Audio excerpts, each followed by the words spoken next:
it's been for him. With a battered and bruised car, Cooper Webster then, your 2025 champion. Pressure locks you to the floor, waiting for an open door. The clock is ticking, make your move. Here's your signal, time to prove. Can you hear me now? 'Cause I'm shouting through the noise. Can you hear me now? It's time to make a choice. Break the chains and rush the gates. Help me before it's too late.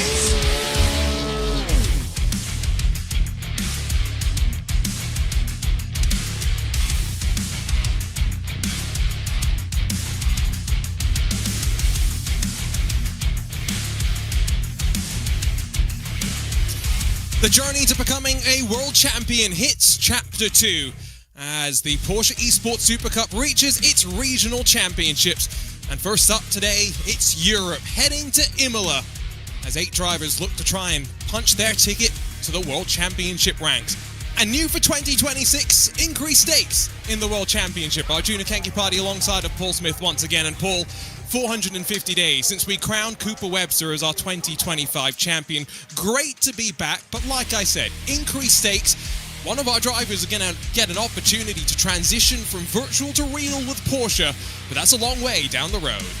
Yeah, this is just the first step, isn't it, towards that ultimate goal for one of our drivers, not just here today, but also in the other regional qualifiers as well. It's been a tremendous long wait for me. I've been waiting, I've been sat there patiently, been sat here just at this desk all this time. No, in all seriousness, it's been great to see the qualifiers, the global qualifiers coming into this, and I'm looking forward to this one. New format for 2026. Let's dive into what we've already seen and what to expect. Welcome to the Porsche Esports Supercup, the virtual one-make series with some of the fastest drivers in the world, where every lap matters and every mistake can end your season.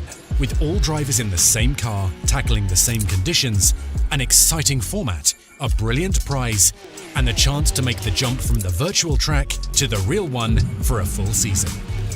There are 2 ways in: official Porsche National Championships and Global Open Qualifiers, where 4 race weeks will decide who rises, with the fastest drivers advancing. The Regional Championship will be comprised of races across 4 regions. Drivers go head-to-head across multiple rounds, but only the fastest move on. Drivers will compete across 5 full race weekends, but at the end, only one driver can claim the title of World Champion, along with the cash prize. From this pool of drivers, a select few will be chosen for the next stage. The talent shootout is not just another test, it is a chance to prove you belong in real-world racing. Here, every corner counts, every decision is judged, and only the driver with the speed, composure, and potential to step into a real race car will stand out. Is that you?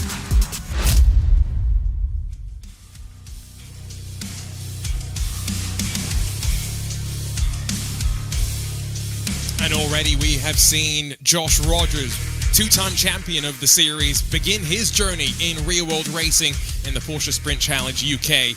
One of our drivers will have that same sort of opportunity. In Europe, 5 historic tracks: Imola, Magny-Cours, Barcelona, Catalunya, Hockenheimring and the Red Bull Ring. But what I take from that, Paul, is tracks where I think qualifying is going to be crucial. Passing will be a premium. Yeah, especially here, I think this is going to be the trickiest of the lot, in my opinion, here at Imola. It's a bit tight, it's a bit tricky to overtake. Yeah, certainly. Plenty of opportunities elsewhere. Let's talk about what to expect today in terms of the format with our Loctite race analysis. A 30-minute race, and therefore keeping the tyres underneath you going to be important as well. Standing starts, run down to turn 1 here at Imola going to be crucial, and no planned pit stops. But maybe the most important thing for us to talk about, Paul, only 8 drivers will move into the World Championship, and we've got 2 former champions in the series here in the Europe region alone. It's an ultra-competitive region that gets ready to go first. I I do get the feeling that this is already a World Championship level quality of grid in this European Championship alone. And, well, only 8 come from that. You have to be the very best of the best.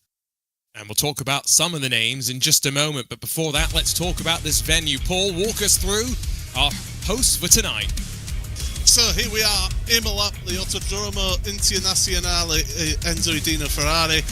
It's a tricky track, 17 turns counterclockwise, first opened back in 1953. It's hosted Formula One, it's hosted the World Endurance Championship European Le Mans Series as well. Notable corners is Tamburello at the start of the lap. Get a good run through Valiante, through the oh my goodness, Acqua Minerale, there we go, words difficult for me today. Valiante Alta as well, the chicane at the top of the hill before you plunge downhill. Great opportunities for you to be able to maybe make a move, but with a lot of high speed down that front stretch, slipstream is going to be key. Position your car in the right place.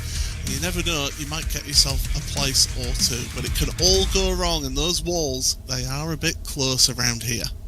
We visited this track on occasion in the Porsche Esports Supercup. Last time was back in 2024. Cooper Webster won the main race, but before that, the previous trip to Imola was all the way back in 2021. And Paul, you've seen the entire story of the Porsche Esports Supercup.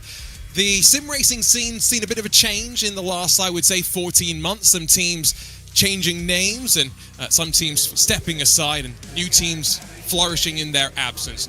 But I think what we are expecting, like you said, in the Europe region, is a field that potentially could have the 2 strongest teams on display today.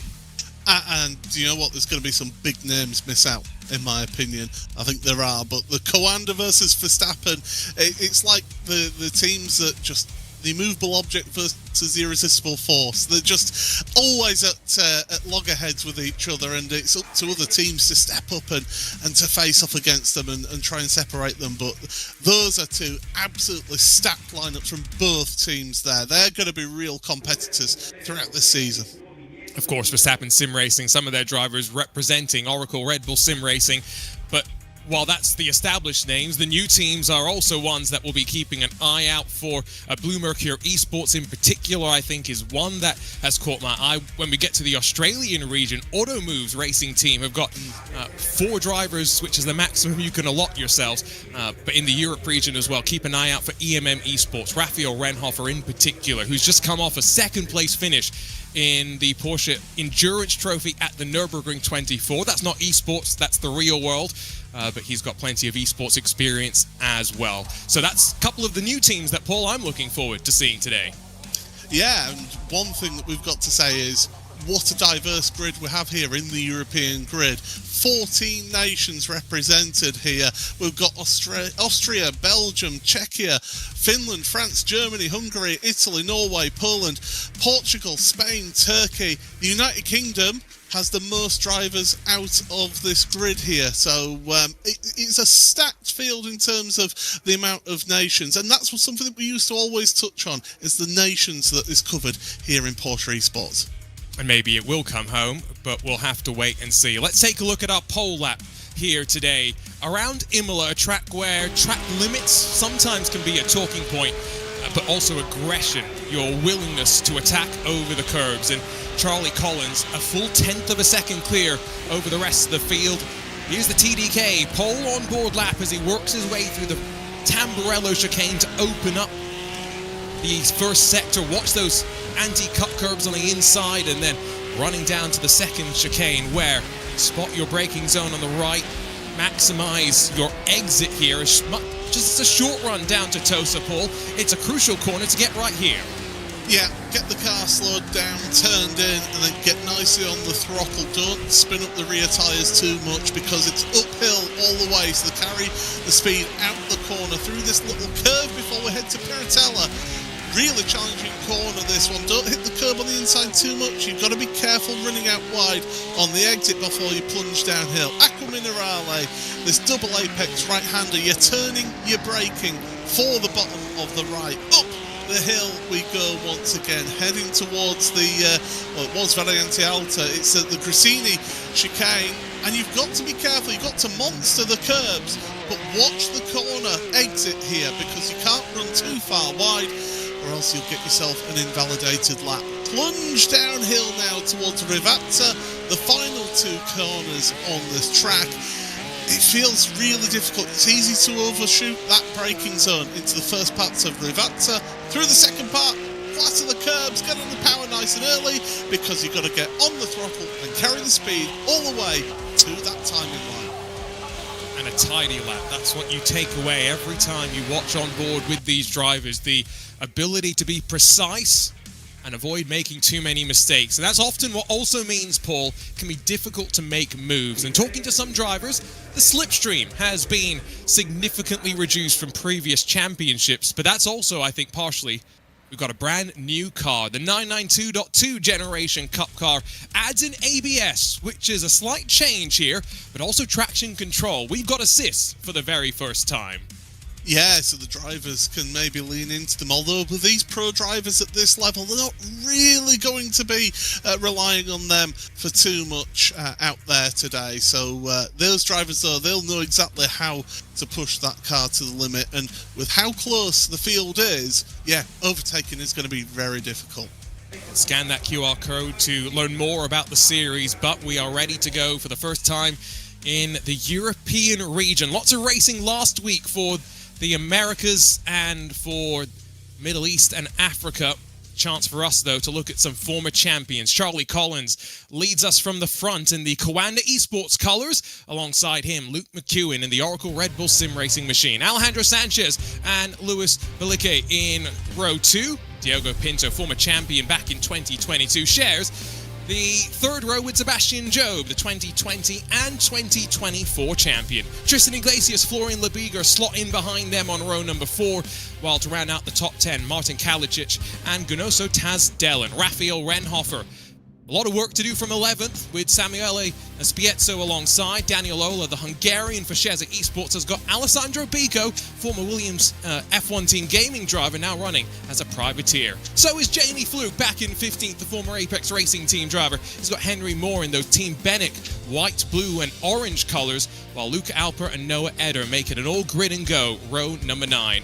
Will Chadwick and Lucas Cammarero, your 10th row of the grid, with Ethan Bernard and Jesse Hilaho 21st and 22nd. Leo Gariboli and Oliver Schultz line up just behind them, and as you get towards the tail end of the field, Jerome Fisher, Roger Christensen, Mitchie Tauscher, Julian Reimer, Corentin Lassin and Vitaly Yolkin. 32 ready to go, and just 1.3 seconds splitting the field as they get their final moments, Paul, of respite before 30 minutes of racing.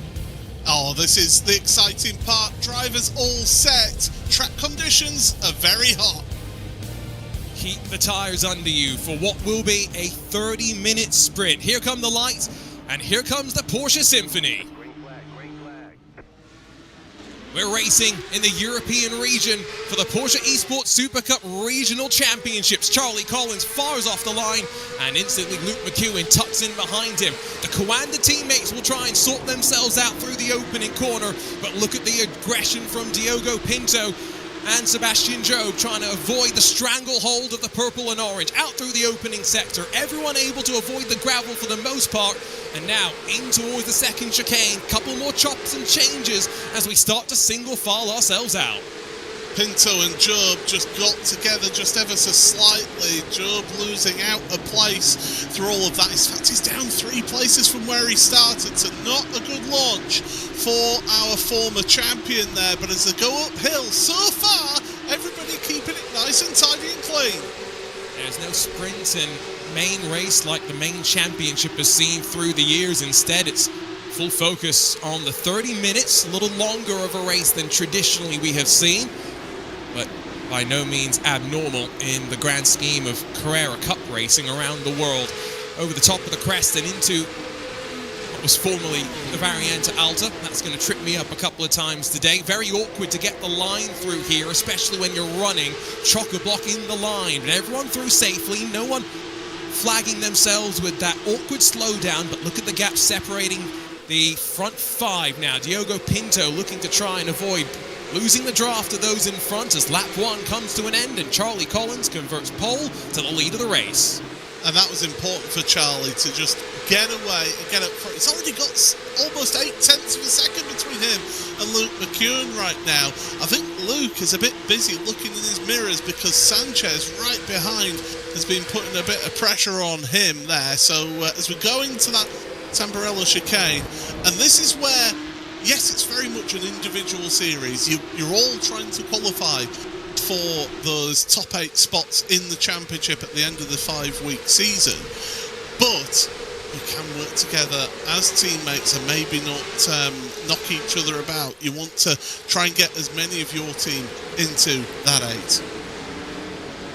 8. We know strength in numbers is important when it comes to the championship.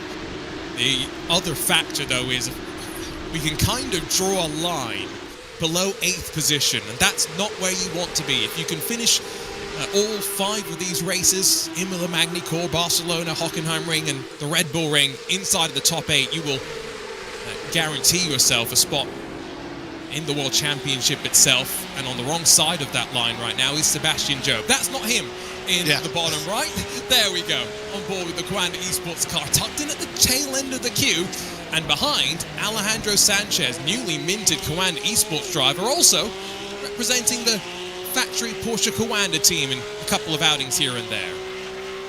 Yeah, Sanchez, I mean, what an acquisition, I should say, for Coanda to pick him up from the APAC Racing team, where others have sort of packed up shop, others have gained out of all of that. So, Sanchez joining that Coanda Esports team. Such a strong team, and remember, Sanchez was somebody who challenged for a Porsche Esports Supercup championship in the early days of the series. So he's somebody who knows what it takes to be up there at the very front, challenging for a championship. Question might be consistency. Does he have it over the season? The leaders continuing to break away. It's behind Tristan Iglesias where the cork in the bottle seems to be.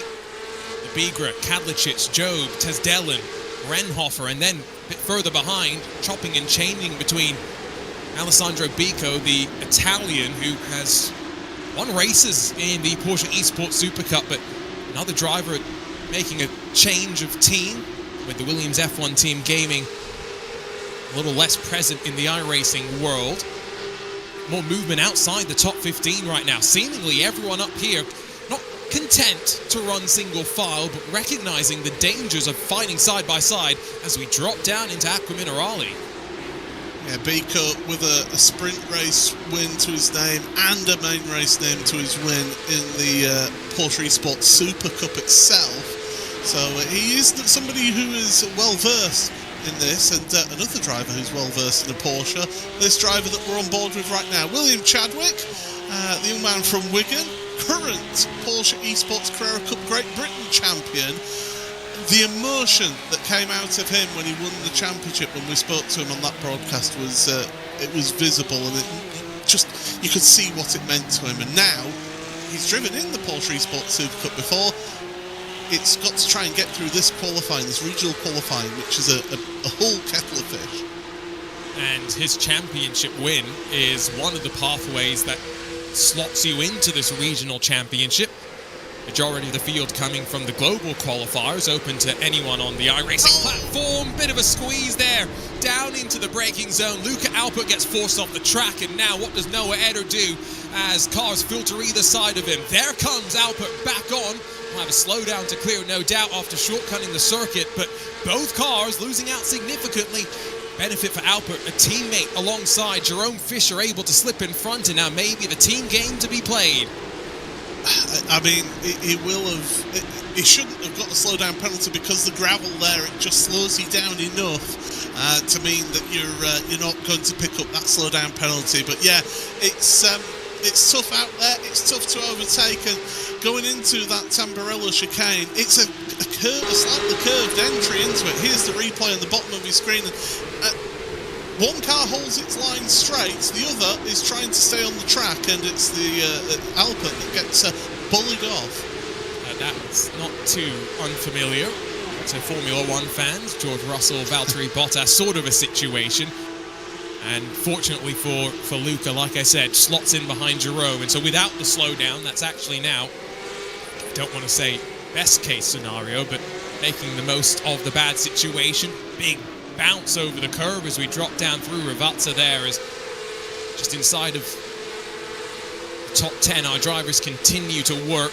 Points are scored down to 20th, effectively the points format from the sprint race that we'll see in the World Championship. The main race pays out a bit more points, a little less opportunity for those behind to make up some ground. Here comes Joe to the outside though, and he's going to lean on the Hymo by EMM car alongside. That's live on the bottom of your screen as Joe gets hit checked out of the way and down to the second chicane. He's trying to stay inside the top 10. That was Tastelin who managed to work his way through, as did Renhofer as well. So Job is going the wrong way in this race, down 5 places so far here in this one. Big drama, and that shows the difficulty of trying to get round there. I thought he was looking busy. He was looking busy and making the move, but when you're side by side like that, it just takes the slightest of touches. It unsettles the car.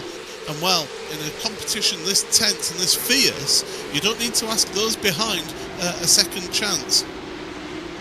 Oh, gorgeous. Look at the body language of those in front. We're right on the ragged edge.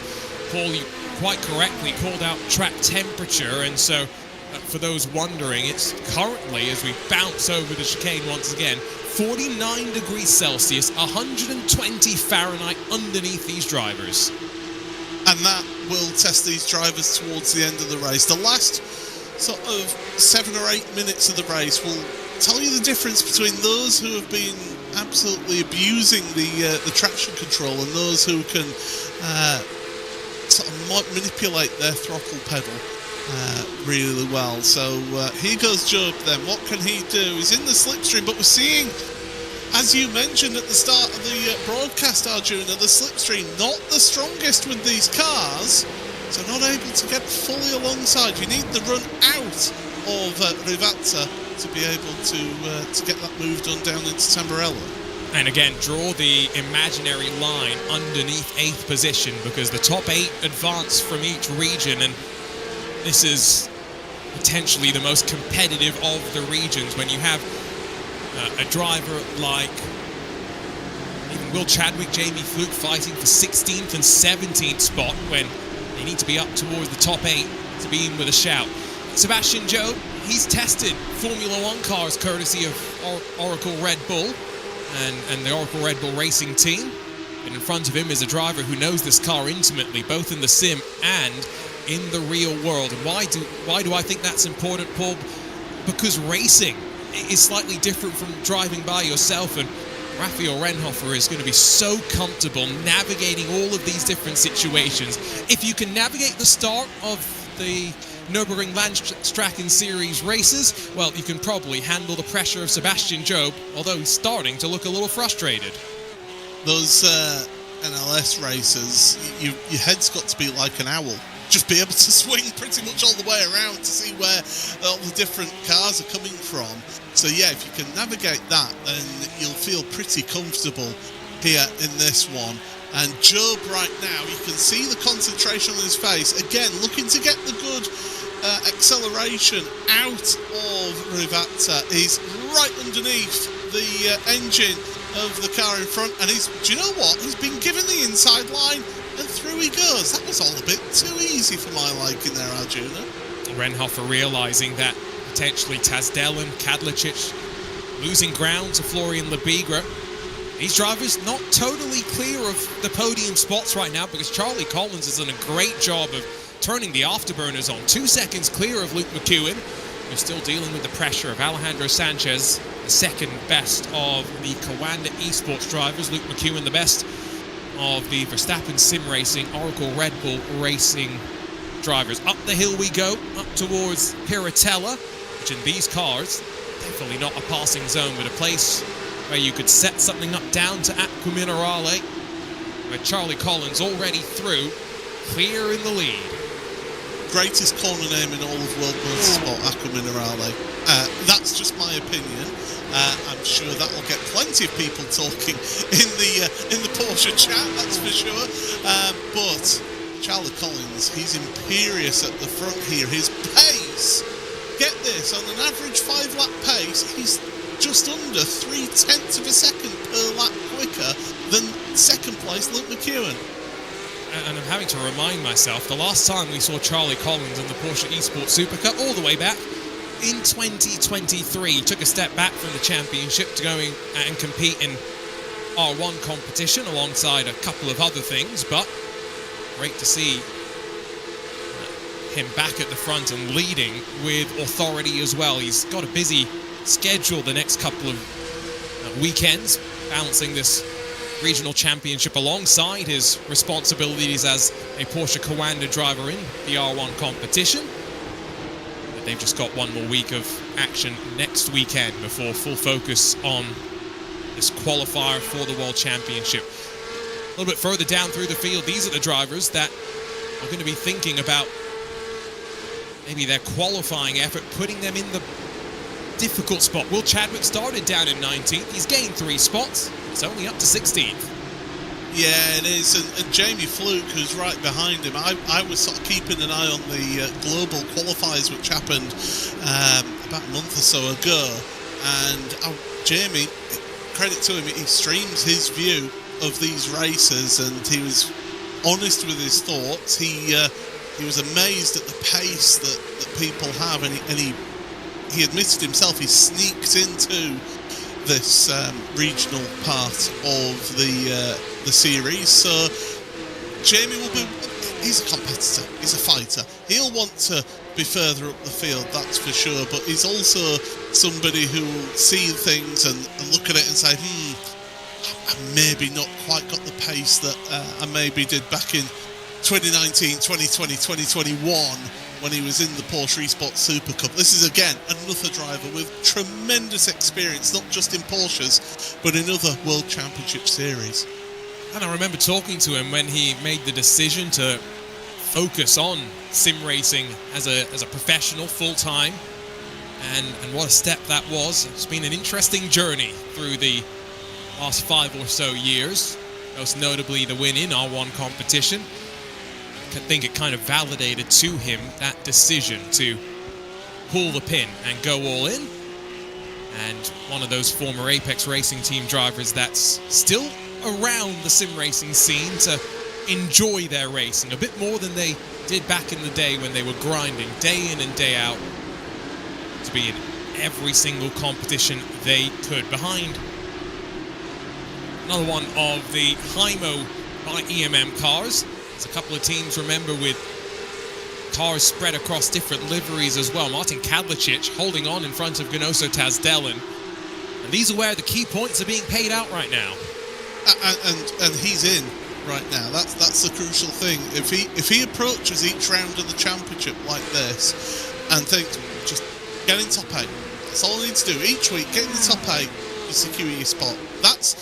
It's a different mentality with a qualifying series like this.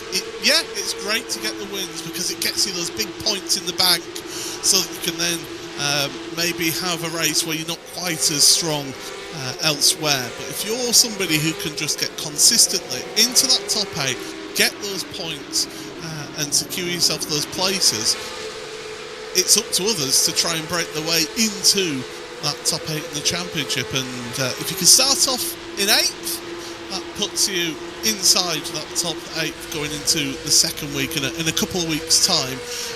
But yeah, Kadlicic doing a fantastic job right now, holding on. Well, he's not just holding on, to be fair. He's holding his own there in 8th. No, he's doing a solid job in bright pink Hymo machine.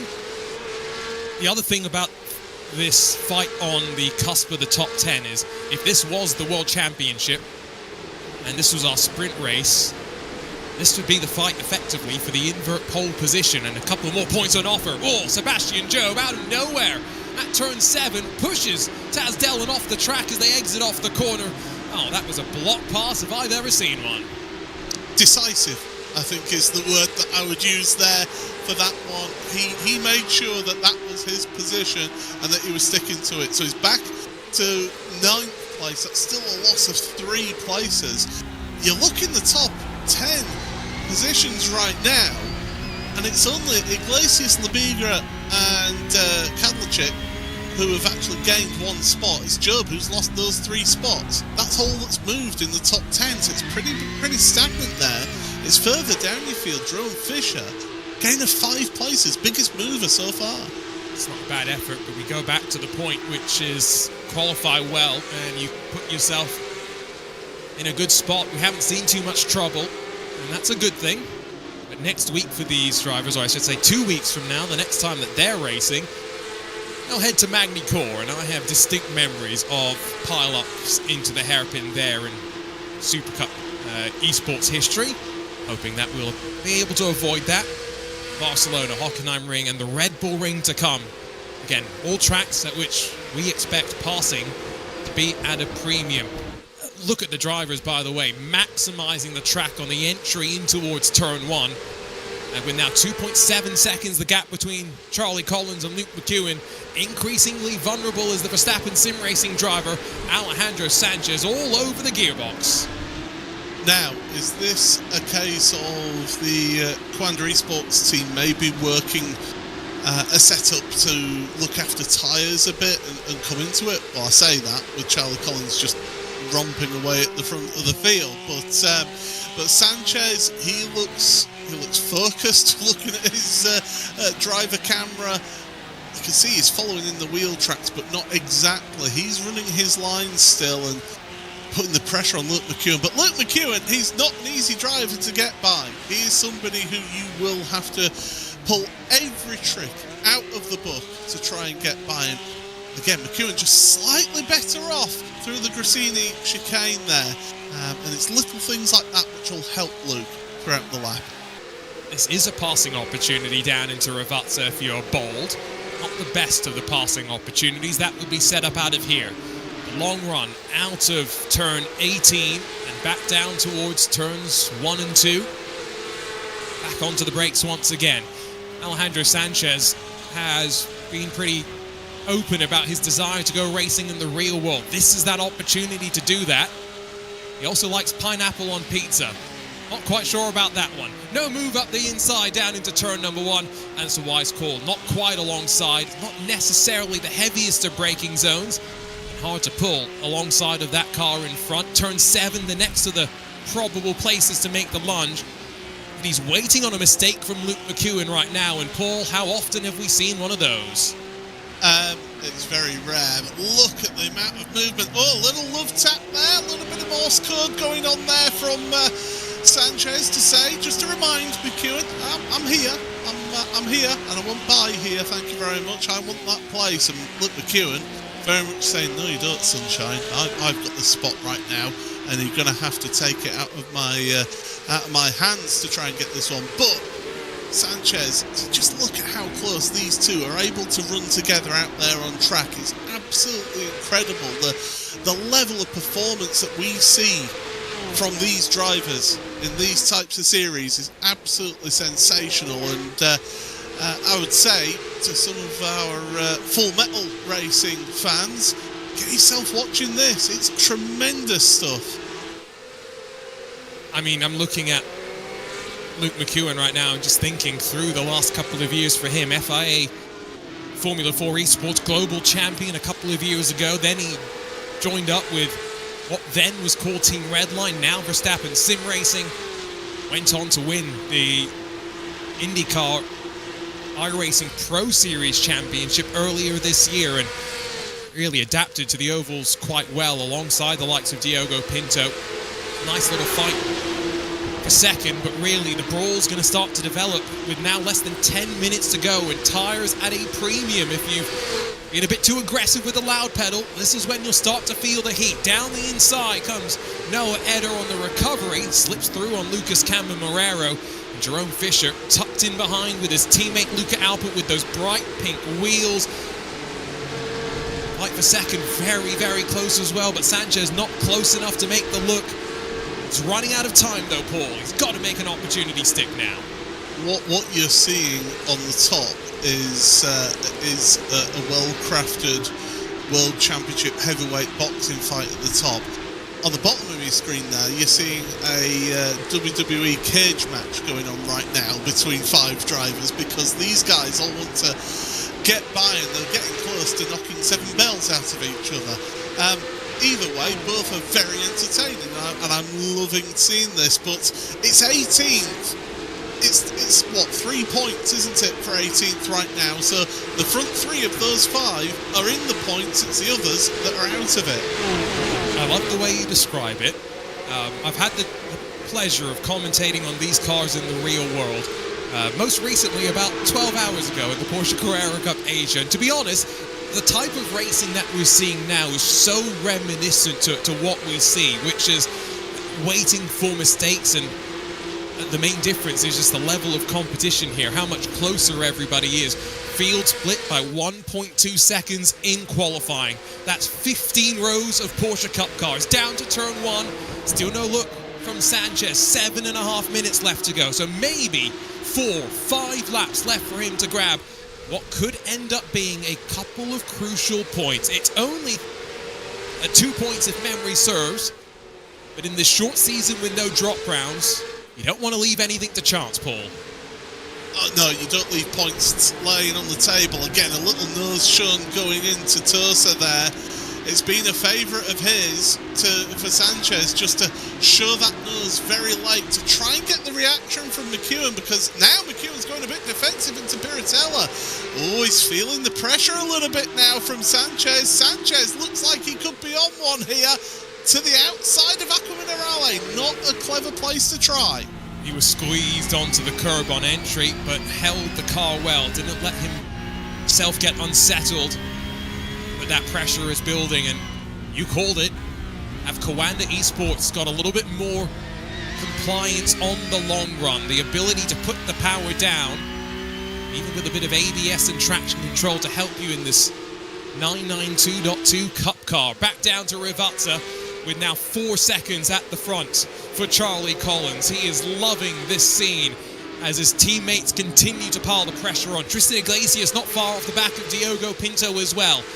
And that storyline that we expected. Verstappen Sim Racing versus Coanda Esports. They dominate the top 7 as they run, with 14 laps now complete. Sanchez the closest he's been into turn 1, but seemingly still half a step too far behind, and he's got to continue to wait.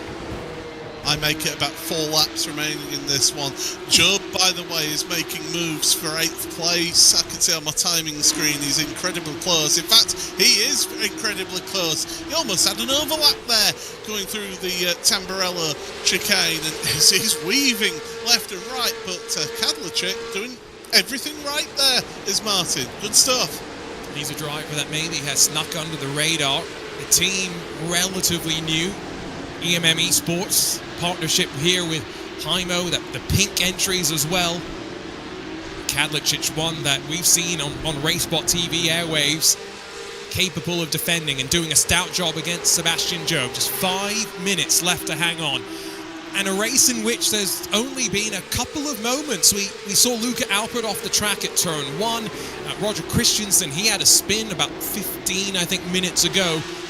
And outside of that, close quarters racing, but not much drama to speak of. Luca Alpert, Jerome Fisher, the teammates work together, now in front of Lucas Cammarero and Ethan Bernard. I used to race for a team called Close Quarters Racing. But yeah, no, this is great. Look at how tight these lot are, and again, it's that fight for 18th place right now, and it's Edda and Alpert who have got themselves to the head of that group set.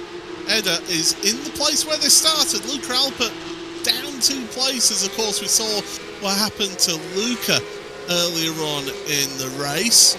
We want to get by the teammate, but as we've said, it is everybody for themselves here. A couple of people saying that the WWE doesn't fight in cages. Well, not usually, but let's break out the steel cage maybe for the final round of the season. 4 minutes left to go, 4 seconds at the front. And still waiting for Alejandro Sanchez to close back up to Luke McEwen. It's opened up the gap at the head of the field. 2nd and 3rd stretching away slightly. There's a gap between Florian Lebigra and Kadlicic that continues to stay relatively stagnant as well. A couple of cars kicking out wide, but Paul, you're known as being the arbiter of track limits. Have you been concerned by what you've seen here today? Yeah, everybody's going past that white line on the exit of the Villeneuve chicane, but it's difficult to go off track around here, though, to be fair, because it is a bit more of an old school track. You've got the grass pretty close by. Yeah, you've got some areas where there's asphalt around, and like here down into Acca Minerale, you've got a curb, but then you've got that AstroTurf there, so they're keeping two wheels on the track most of the time, but through the chicane here, through Grassini, track limits, what track limits? Because you take air, you're going airborne through there. Job, I think, is getting a little bit more feisty, and I think it's costing him slightly on this lap because he's just dropped back ever so slightly from Kadlicic. Sebastian Job, two-time champion of the series, 2020 and 2024. A lot of growth, physically, mentally, in those 4 years as well. He strengthened himself up. It's what made him physically capable of driving the Formula One car, but we saw him mentally mature. Oh my goodness, almost into the grass for Raphael Renhofer, and he's still not lifted, eventually onto the brake slightly earlier, as Ganoso Tasdellen slams the door shut into the opening corner. Yep, not getting past me, you shall not pass. And that's exactly what Tasdellen did there. Forceful but fair, that was fine by me. And still holding on to that 10th place. But Job running out of time. I make it about a lap and a half for your race leader. The pace that he's had up at the front there has been absolutely incredible.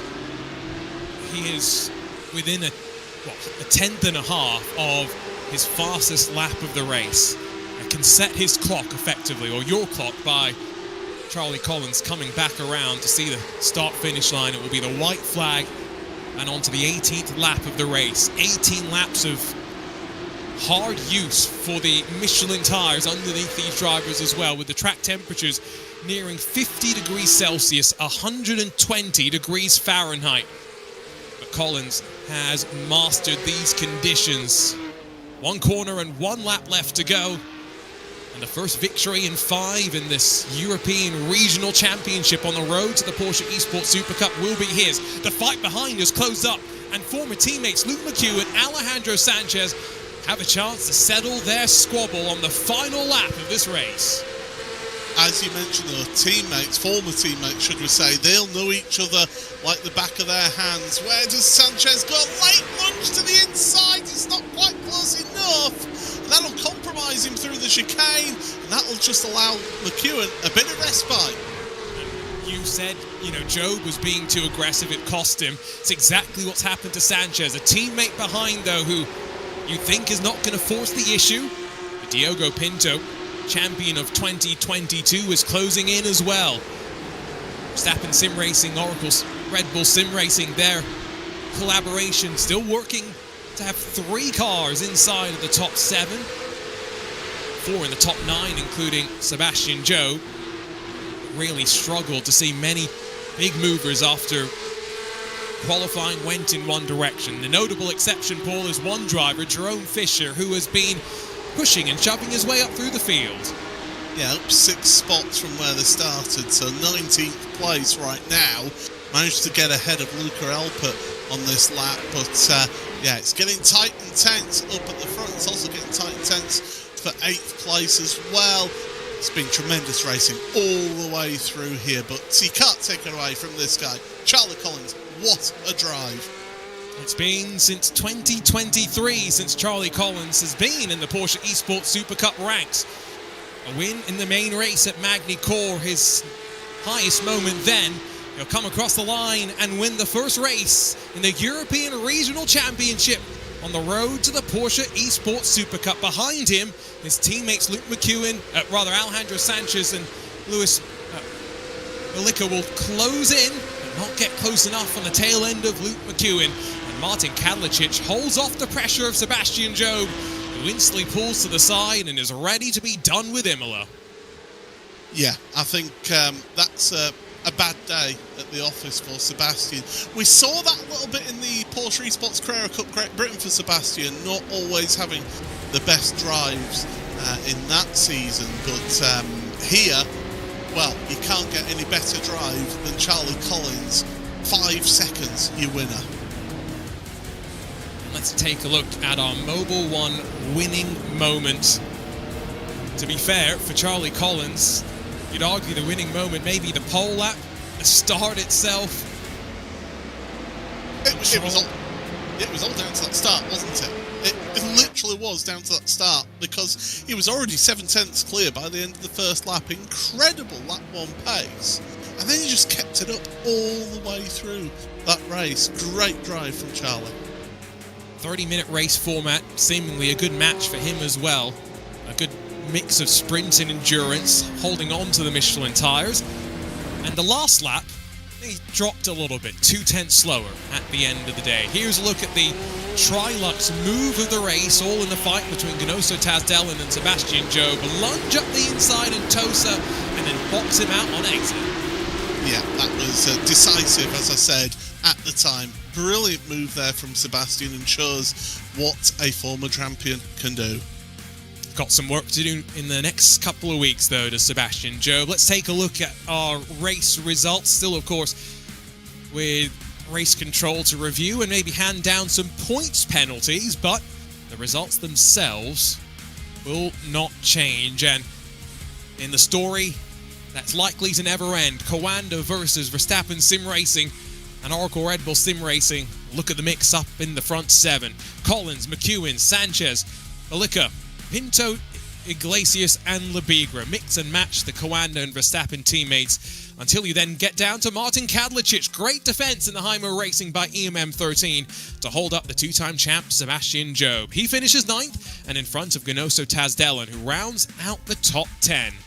11th for Rafael Renhofer, 12th for Daniel Ola, while Alessandro Bico finishes 13th. The best of the privateers, Henry Moore for Team Bennett behind him, Samuele Spiezzo, Will Chadwick, Jamie Fluke, Noah Eder, Jerome Fisher and Luca Alpert the top 20. And those are the drivers that scored points. Everyone else heads home with 0.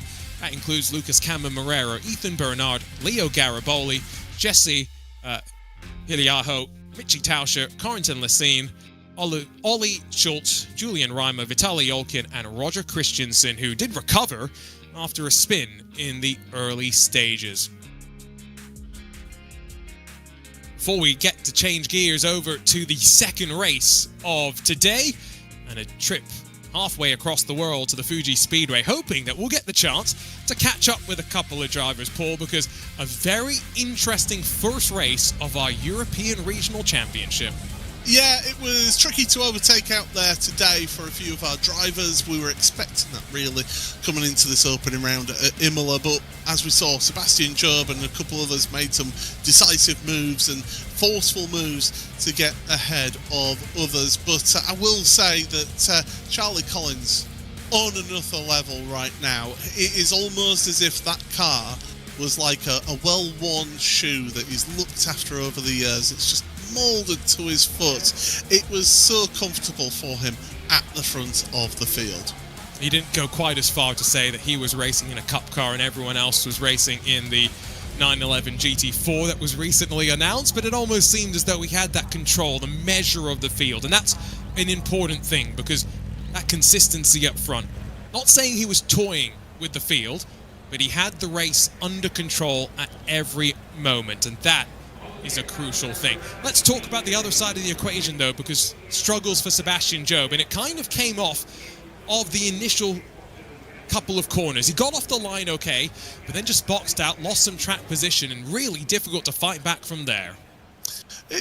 Yeah, and it's that difficulty in getting drivers to move through the field and to try and get recoveries from those positions. But hopefully we do get to speak to our race winner here, Charlie Collins. I mean, my goodness, Charlie, opening round of the regional championship, and well, you had a nice Saturday evening drive there. And we cannot hear Charlie's voice at the moment, so hopefully You got to love live broadcasting. It's not the first time this has happened, Paul, if I remember correctly. So no, we are not getting Charlie right now. So hopefully we can speak to our race winner. Oh man, you got to love this right now. What we'll do is we'll just let him sort out his technical gremlins there through all of that. We will want to speak to a couple other drivers. For me, one of my sort of picks of the drivers from today was Martin Kadlachik. Did a great job. He was the first driver who wasn't in either a Coanda or a Verstappen racing car. He just did a superb job holding off some intense pressure from others, not just from Joe, but from Testelden as well and Renhofer. So did a tremendous job there in 8th place to hold on into those qualifying spots. Yeah, I think he's one that will leave with a solid chunk of points as well. And clean race today. We know there's going to be at least one race where the start is going to be messy, and that is just the reality. Magny Core up next, that hairpin. I remember distinctly the World Championship ranks having a couple of moments there. Barcelona, the drop down into turn 1, the long run as well off the line. That's always one to keep in mind. Although none of these drivers have the same challenge as the Asia Pacific region drivers will do when they head to the streets of Adelaide midway through the season. Tell you what, Paul, I think we might get the opportunity to catch up with one of the drivers. Let's see if you've got Martin Kadlachik standing by. Hopefully we have. Martin, do you copy us? I copy. I don't know if you copy me. Yes, we can hear you. Wow, I mean, first of all, you're in the darkest room possible that I could ever imagine, but Yeah. I mean, how was that? That was really intense racing out there right from the start of the race. You finish one place ahead of where you started, but crucially, it's in that 8th place, isn't it? Yeah, it was a difficult race for me, definitely. I had a pretty good start, but didn't manage to get any positions. Then I managed to get in front of Sebi, who got a bit of a bad exit from turn 2 in one of the fights. So I knew it would be very difficult to keep him behind because he's super fast. But I tried my best, did a couple of nice defensive moves, and managed to stay in the top 8, which is very nice for me. So I'm happy with that. I mean, it wasn't just Sebastian as well, was it? It was Testelden as well that you were having to hold off throughout that race. But talk to us about the conditions out there, because it was an extremely hot track temperature. How difficult was it to keep those tyres under control? Yes, as you're saying, it was very, very hot out there.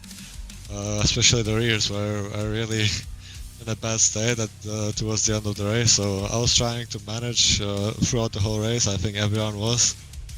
But sometimes it's very difficult when you're fighting. You kind of have to push because otherwise you have the whole pack behind you. So I was trying to manage as best I could, and it was quite okay at the end. Well, it's been a tremendous effort, and congratulations, 8th place, one of the most important spots today. Well done, Martin. Thank you very much. Let's try this again. Let's see if we can catch up with Charlie Collins, race winner in the first round of the European Championship, the regional stage of the Porsche Esports Supercup. Charlie, how was that race? Talk us through it.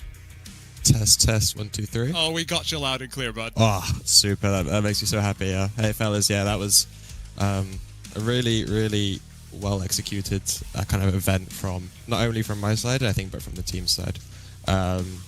You know, I think before this race, it'd been a long time since I'd done a PESC series, and for me, it's kind of some of my most fond memories in sim racing because it really is the highest level in iRacing, I think. And so I feel very proud of the team to arrive as we did and, you know, secure a lot of the top positions. So yeah, just feeling very proud of the whole team. How important is qualifying? We got some more races later this season where I think, much like it was today, passing is going to be difficult, and your execution and the team's execution in qualifying was crucial. Yeah, so I think it's important to reference the draft models changed a bit on the cars from previous seasons, so it's a bit different in the racing style now, and I think at some tracks it may be a bit harder to overtake, as we've seen tonight. I don't think it's for all tracks, but I think this is one of those tracks. But yeah, even if it was the old style of draft, qualifying is always so important in PESC. In this series, you need track position, or at least it helps a lot. So to be very simple, Arjuna, yeah, it's still very important. And one last question, we'll let you go celebrate the win. How difficult is the competition in this European region compared to what you're expecting in the World Championship? Is this basically as tough as it's going to get? I would like to think so. I mean, it's tough to say. I mean, if you just go off face value, you'd say, yeah, this is the toughest competition because it's the... I would say it's the toughest competition just off name value, but you never know. I think when it comes to the main series, people also are probably going to step up their level, or at least have all the learnings from this regional phase. So I think we'll just see it converge more and more. The more races we do together, the more everyone learns. So I think it will get closer and closer and closer. Well, congrats. Best of luck for the rest of this World Championship path. Cheers, guys. Thank you. And joining us in the commentary booth right now, thank you very much for taking the time here, Sebastian. Of course, two-time Porsche Esports Supercup champion.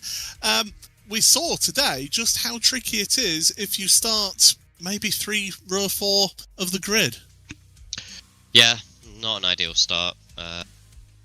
Just a bit unfortunate, really. I got there was a bit of contact in front of me. I couldn't avoid. Well, I could have avoided it. I tried to avoid it, and that actually, because I took extra caution due to it being a teammate, it kind of screwed me over, and I then lost more time. So, just a pretty unfortunate position to be in. And something similar happened a few laps later when I was running outside someone and they just didn't give me any space. So yeah, not great. And we're clearly missing something. So yeah, we've got a lot of work to do. But you showed that fighting champion spirit of being able to work back a couple of places at least, so it wasn't a bit of damage limitation for you. And you won't know this, but you got move of the race as well for that move down into Tosa as well. It was a decisive move that you made, I said. Appreciate that, thank you. Yeah, it seems basically that there's this one team, I think they figured something out, and so our pace was actually quite decent, I think, if you removed them. So I was able to make some good progress up from after being pushed back. So I'm pretty happy with how I drove. Just yeah, we've got something to work on. So maybe next race I'll be a bit closer to the front. Well, all the best, Sebastian, and commiserations on the difficult race for you today. Appreciate it. Cheers, guys. Always appreciate Sebi giving us the time and wearing his heart on his sleeve. Remember, 2 weeks from today, these drivers in the European region back in action as we head to the Circuit de Nevers Magny-Cours. July 18th, 7 p.m. GMT, that's 3 p.m. Eastern, 12 p.m. Pacific. Join us on the same channels, iRacing and Porsche's social medias. Here's a look, though. We've just seen action-packed opening round the European region. 30 drivers, maybe the strongest of the regions, with multiple champions involved in the action. Sebastian Joe getting slightly caught out there through the opening chicane. And the loss of track position would come back to frustrate him time and time again as the race unfolded. Didn't mean that he didn't give it his best effort on a couple of occasions. Made a good move on Raphael Renhofer, slightly assisted up towards the opening corner, and then set his tights on Ganoso Taz Dellen. And then once target was acquired, up at turn 7, Tosa. A little bit of contact for a handful of different cars. Not so for Joe when he eventually made his move. Decisive, as Paul described it. And slightly assisted by the camber of the track falling away from Taz Dellen. Joe slides in front, but only for a spot inside of the top 10. All as Charlie Collins cleared himself up the road. Luke McEwen sat second, Alejandro Sanchez in third. Lucas Cammarero got a bit of a wake-up call from the pair of Julian Reimer and Luca Alpert as they headed up in towards Piratella. All this fighting just on the inside of the top 20 where the points were paid out and therefore the aggression clear. One more race to come in our Asia Pacific region as we make our way into the shadow of Mount Fuji. Don't go anywhere on Porsche's Twitch.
Experience the world's most legendary racing events with iRacing.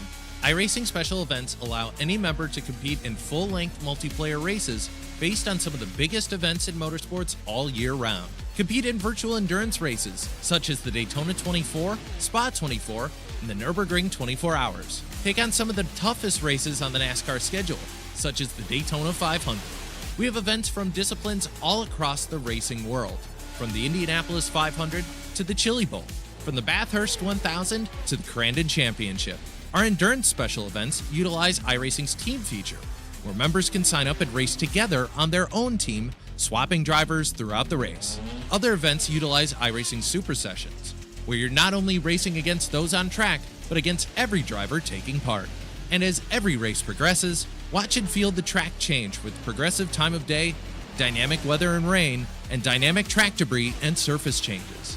Take on your favorite discipline or try a brand new racing challenge with our biggest races of the year, the iRacing Special Events.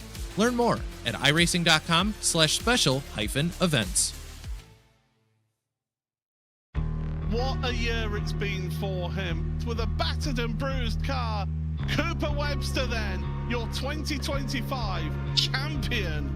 Pressure locks you to the floor, waiting for an open door. The clock is ticking, make your move. Here's your signal, time to prove. Can you hear me now? 'Cause I'm shouting through the noise. Can you hear me now? It's time to make a choice. Break the chains and rush the gates. Hurry before it's too late.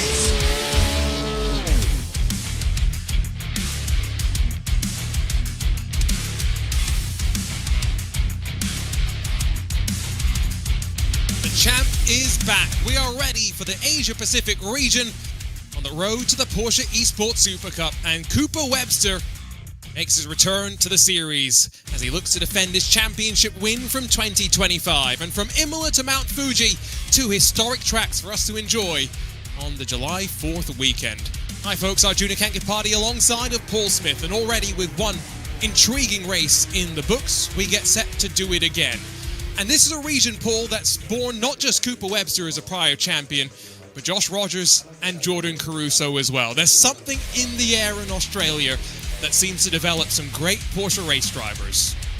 Either in the air or it's in the water, one of the two. But yeah, to get three drivers to have won 4 of our Porsche Esports Supercup championships over the years, it's a tremendous achievement from this region. It shows how strong the sim racing community is in this area of the world. Not just in Australia though, elsewhere in Asia as well. Let's dive into our schedule, what our drivers have in store for them in this season, because an interesting set of challenges that they will visit. Starting, of course, with Fuji, the long straight 1.5 odd kilometers. That's the most notable thing that we'll talk about. But Suzuka, the slinking back and forth through the S's. The streets of Adelaide, a visit over to Okayama before Phillip Island finishes off the 5-round championship. And Paul, very distinct tracks in their own ways, and a real highlight, I think, for me, that will have a street circuit included in the mix. Yeah, getting that mix of Adelaide involved in all of this. Personally, I'm looking forward to that last race of the championship, Phillip Island. It's a venue that we raced at in the Porsche Esports Super Cup a few years back now, and certainly it was a tremendous track to be able to go around. So I'm looking forward to that one at the end of the season. Some incredible venues for us to look at. Let's talk, though, about our race analysis for today, brought to you by Loctite. 30 minutes of racing, and we've already seen that rear tire management is going to be crucial. Track temperature a bit cooler than what we saw for the drivers at Imola. However, you can see that with no planned stops, still going to be a crucial test of management. And much like we would talk about in the European region, Paul, it's a strong region, Asia Pacific, and the top 8 will move forward into the World Championship ranks. Yeah, so there's no lacking in quality throughout the races tonight that we'll see, or in fact throughout the entire regional qualification process that we're seeing here. But yeah, what a couple of stacked fields that we've got for you today in this tonight's broadcast. 9 countries represented in today's Asia Pacific field. But Paul, here's a look at the Fuji Speedway, our home today. As you mentioned, extremely long start-finish straight, so you need to get the run out of that final corner to carry the speed all the way down to the hairpin at Daichi at turn 1, head through the flat-out turn 2 into the quick left-hander at turn 3, and then a long sweeping 100R turns 4 and 5. Turn 6, the hairpin, named hairpin, and then coming out of that one through 7, 8, 9, which is 300R, in towards the chicane. That's going to be one of the key overtaking spots through there, and then it gets really tight and twisty through 13, 14. The car just never seems to want to grip up for you there. Through 15 nets, and then the final corner, as I mentioned. All important to get that run out of the corner. What a great track it is. I commentated on Carrera Cup Asia's return here a couple of months ago. We had some great racing, albeit with weather that doesn't seem to be a factor today. The local weather climate at Fuji always a concern. Some changes for the 2026 Porsche Esports Supercup. Let's dive into what we're expecting this year. Welcome to the Porsche Esports Supercup, the virtual one-make series with some of the fastest drivers in the world, where every lap matters and every mistake can end your season. With all drivers in the same car, tackling the same conditions, an exciting format, a brilliant prize, and the chance to make the jump from the virtual track to the real one for a full season. There are 2 ways in: official Porsche National Championships and Global Open Qualifiers, where 4 race weeks will decide who rises, with the fastest drivers advancing. The Regional Championship will be comprised of races across 4 regions. Drivers go head-to-head across multiple rounds, but only the fastest move on. Drivers will compete across 5 full race weekends, but at the end, only one driver can claim the title of World Champion, along with the cash prize. From this pool of drivers, a select few will be chosen for the next stage. The talent shootout is not just another test, it is a chance to prove you belong in real-world racing. Here, every corner counts, every decision is judged, and only the driver with the speed, composure, and potential to step into a real race car will stand out. Is that you?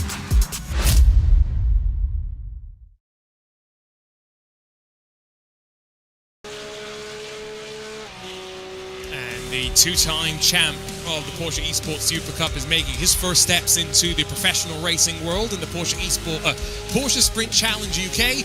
But his Coanda Esports teammate Dane Warren grabbed the TDK whole onboard lap that we're watching right now, 139.132.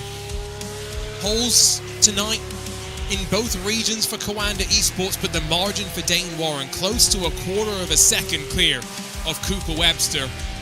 And like Sebastian Job said, Paul, another team, purple and orange, had figured something out about this car. When you think of the numbers of drivers that they have competing across the various different regions, they've all been working together, and when you can put that level of resources into your cars and into your setups, it really does mean that you can get the best out of it. And Dane Warren, the thing that I noticed about this lap, going into turn 1, he takes a really early line into the hairpin at turn 1, so I'll be interested to see whether he does that in the race, but obviously the quickest way around this track, but it's here, through this corner and through the next one. The car just does not want to turn. It's an interesting lap. This final sector at stark contrast to the first sector, I would argue, in many ways. What I think that does mean now, though, for Coanda is 3 of the 4 regions, they have grabbed pole position in these first races. That's a pretty impressive statistic. But can it hold up for 30 minutes of racing? Here's a look at the starting grid. Cooper Webster alongside of Dane Warren. The 2025 champion is here. to try and defend his championship. Hugo Allen, the best of the Auto Moves Racing team machines, alongside of Damon Woods for the Falcon Sim Racing colours on row 2, while Jae-hee Han and Ji Chong-gua are on row 3. Eric Shaw and Javier Kane make up row 4, while to bookend the top 10, it's Josh Zhang and Cody Deeth.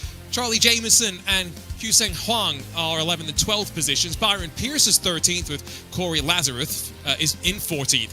Yu Cheng Wu and Zach Radaway White, 15th and 16th spots respectively, and still only about 8/10 off of pole. This mid-pack only separated by a couple of thousandths. Hudson Hughes and Michael Velasquez, 3 thousandths between the two of them. Lee Sen Lee and Toshihiro Tamai are 19th and 20th respectively, with Aiden Schwiekert and Haruki Akazawa directly behind his teammates, so maybe some work for them to do together. Cooper Prout, Mikhail Purinen, 23rd and 24th, Tim Hancock, Wiley Blair, Bradley Setters, Methasit Clanchawi, Dowell Brady, Chandramali Anandan, and Shi Ming Zhu are your 31 cars that are ready to go. Apologies if some of those names need a couple of corrections on the pronunciation, but we'll get there through the season. 9 countries represented here, Paul, in the Asia-Pacific region.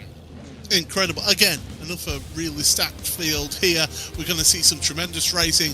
Different track though, different style, a nice wide track for these drivers to compete in. So there's going to be a bit more moves made. Different lines can be taken through different corners. So I think we might be seeing a bit more overtaken in this one. And as you say, that 1.5 km long start-finish straight for them to try and make the most of that draft. Now, how aggressive our driver's going to be on this opening plunge down to turn 1. I say plunge because it's a downhill drop as you get on the brakes for the first time. But here comes the lights and here comes the Porsche Symphony. In the shadow of Mount Fuji, we are racing in the Asia-Pacific region. Good jump from Dane Warren, but maybe no surprise there. Instantly covers off Cooper Webster as we head to the opening braking zone. Around the outside for Hugo Allen. He's going to try and rob Cooper Webster of second as we'll head up towards Coca-Cola. A great battle brewing between the two of them. Damon Woods alongside of Jae-hee Han as well. He'll get in front for 4th position. Cooper Webster will be boxed out though on the run up towards 100R, and the defending champion down to 3rd. Yeah, but he won't be too worried about that, I don't think, as yeah, he does lose ground on Dane Warren, but crucially keeps out of trouble and no contact for him. I did see that we've had Corey Lazarus moving down to the back of the field, so something's happened to him, and well, it's all on in your mid-pack here. Big field, and that's clumsy. Spin in the mid-pack, and they just avoid causing more chaos. Josh Zhang picked his way through all of that. Cody Deeth, the one that went around and in towards the hairpin. There's more chaos. It's the two of Kusheng Huang who's been involved, and the car not quite up and over, but bedlam down at turn 10. Well, turns out the tow trucks for a couple of those drivers. It was Chi Chong Guo who has ended up into the pit lane, so massive drama. We didn't have that in that European race earlier on, but different track, different nature of these corners, hard braking zones into tight apexes. It does tend to lead to a bit more rubbing and contact. That's kind of what we were expecting in the European region. We avoided all of that, and a reminder of just how treacherous these opening laps can be. That wasn't even on the street circuit at Adelaide. Slip up the inside from Cooper Webster. It's about as simple as you'd like. No real fight back from Hugo Allen, who recognises in the Auto Moves Racing number 4. There's a bit of a gap back to Jae-hee Han and Damon Woods, and these drivers can settle into the podium spots right now. Yeah, and that's it now. If I'm Allen right now, as I said in that European race, it's a different mentality. Yes, you want to win and get the big points, but it's all about securing yourself that top 8 at the end of this regional qualifying season. As long as you're in that top 8, it doesn't matter where you finish in each individual race. So get yourself a solid podium spot right now, and you're looking good. Here's a look back at what happened, and it was just... Now you see, that is a car being off the track, returning to the track when the 14 of Cody Deeth, no, it wasn't Cody Deeth, it was Corey Lazarus, sorry, who ends up around, and it was Cody Deeth that we saw, along with others, ending up off the track. You know, for all the drama, that looked a little less bad. What was worse, I think, was then the pile-up down at turn 10. Wrong place, wrong time if you're Cody Deeth, unfortunately, but that's already put him on the back foot, down in 23rd as they run right now. No drop rounds in the championship again, so it's kind of now a situation where he's going to have to claw his way forward. Won a race last year in the IMSA Esports Championship at VIR, and a driver who is very comfortable in GT racing but with some work to do. Hugo Allen is closing up behind him. Big sending coming from Charlie Jameson up the inside of Josh Zhang, but now Zhang on the wrong side of the track through turn 1, back up the inside into the left-hander at Coca-Cola. Yeah, Jameson just in that 07 car. You don't want to be alongside really through that left-hander at turn 3. Here we go, looking more at what happened down at turn 10, and it's two teammates getting together there. Yeah, it was suboptimal, as we say, in the business. Yeah, that was suboptimal, was being nice about some of that. It wasn't quite ARCA brakes, so they weren't going fast enough, but there's a definite lack of concern in many cases there. Josh Zhang, by the way, is 14 years young, so lots of talent and lots of room to grow for him as well, and that should be a nervy thing for the rest of the field. Michael Velasquez a little bit further down. Legions of racers, very big group in the Asia Pacific region. Velasquez from Indonesia, born and raised, but now lives in the Philippines. And it was only 4 months ago that he got a proper sim racing rig. Before that, like many, on very basic equipment. It's a pretty big step up in those 4 months, I'd say.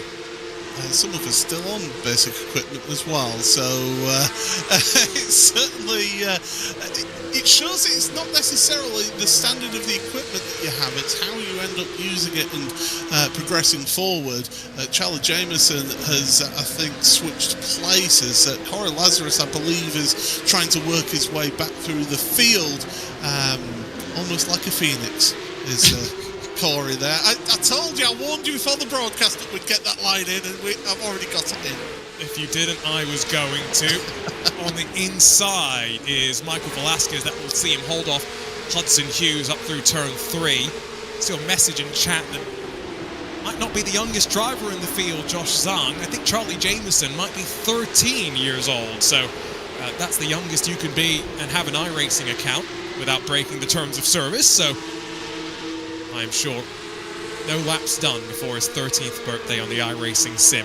Up towards turn 10, Velasquez going very, very defensive and starting to hold them up. Schweikert not far behind. Cooper Prout could be closing as well, and all this time as we watch the fight, the top 10 slowly breaking away. But importantly for these drivers, Paul, they're scoring points. Those inside of the top 20 at least are earning something. Remember when I said that Corey Lazarus was gaining and rising through the field like a phoenix? I saw a yellow flag next to his name on my timing screen, and he's gone back down to the back of the runners. So something's happened to Corey out there when he's been trying to charge his way through. But yeah, focusing on the positives here then, we're looking at this fight then, and certainly, I'd say Josh Zhang, you're absolutely right to call him out there. Great driver. And here's what's happened to Lazarus. And they're just getting into the side of the car. We've seen this so often, haven't we, Arjuna, that you make side-to-side contact mid-corner, it unsettles the car, and around you go. It's like a pendulum, isn't it? Where if you're just knocked off at the wrong point, no real opportunity to pick yourself back into a straight line, picking yourself up, though, through the field. That's what some of the drivers are looking to do right now. The 12 of Damon Woods, he started 4th. His teammate Cody Deeth has now worked his way back up to 18th position, so very different fortunes for the pair of Falcon Sim Racing drivers in this race. Falcon Sim Racing ran by Door Esports behind the scenes, a nice partnership ongoing for a handful of years. One way then the other for Mikkel Pirinen. He's going to open himself up to an attack from behind, though, if he's not careful. Tim Hancock, Chihiro Tamai closing in back up to this final sector as you climb all of that elevation. Closing in on 1/3 of this race complete. And at the front of the field, Dane Warren not quite checking out to the same degree as Charlie Collins, but it's 1.6 seconds back to Cooper Webster. Then Hugo Allen still in close pursuit. Jae-hee Han, Damon Woods, that's the top 5 as they run. Get this, another one of our younger drivers is Pirinen there with just sort of brief glimpse of. Turned 13, got his iRacing account and then been practicing Porsche Cup since September 2025. Oh, I feel so old, Arjuna, I really do. Maybe it's time for me to hang up the flat cap and get my slippers on and just watch these drivers do it. Never. We have too much fun at the least, Paul. And what I will remind you is that there's no substitute for experience at the end of the day. So always remember that. In Porsche Carrera Cup Asia, Porsche AR Box Carrera Cup Asia, sorry, I need to get the sponsor in there as well. There's a driver who has come from Porsche Esports Sprint Challenge Malaysia. Now, that was on a different platform than iRacing, but obviously, we know all the same things apply in terms of understanding how to drive the race car, racecraft itself. But the one thing that Nakib Aslan has somewhat struggled with, he's had 6 poles in 7 races, and that includes beating a Porsche Junior driver, Marcus Amond. But what he hasn't been able to do is deal with the pressure sometimes of being on the front row of the starting grid and getting off the line well. Some of those intangibles that when we talk about the top 5 in the Porsche Esports Super Cup that will be selected to go and be a part of the new talent pool that they've been talking about, one of those drivers to get a real-world opportunity. Some of these younger drivers won't have the experience to fall back on that someone like a Dane Warren with so much karting experience or even RC car racing experience can necessarily fall back on, Paul. Yeah, it's... And you said there's no substitute for experience. You're absolutely right there. It's situational experience especially as well is so valuable. The amount of times that I've been involved in, back when I was taking sim racing a bit more competitively, in touring car series, we'd see drivers come into the series who were super quick, super quick.